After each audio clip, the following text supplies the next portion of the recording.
एवढा मोठा कायदा बनेला, त्याचं काहीतरी सांगायचं, याच्याकडे जा त्याच्याकडे जा किंवा कुठे नुसते त्याला अर्ज सादर करा, त्याला कोणाला? तुकारामला करतो का, एकनाथला करतो का, करतो कोणाला? त्याला काहीच नाही, ते खोटं नाही. मग ते रात्री 1-2 वाजता सापडलं.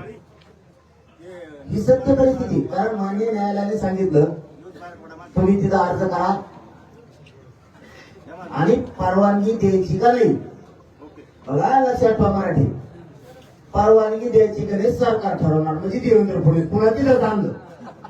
आता कळलं मला देवेंद्र फडणवीस मराठा विरोधी आहे का नाही, हिंदू विरोधी आहे का नाही.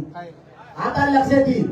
परवानगी नाकारली, आपल्याला परवानगी नाही दिली की समजायचं याच्या आरक्षण द्यायचं जीवावर आलं की देवाच्या आड गेला पाहिजे.